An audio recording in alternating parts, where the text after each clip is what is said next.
In today's video, I'm going to show you how to add password to a PDF file. It's totally free of cost, so you don't need to spend any single money. You can see I open Google Chrome, then type I love PDFs.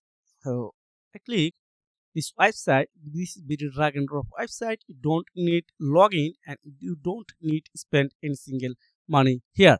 So and scroll down, you can see this is the protected password. So I just click on, then select my targeted PDF file.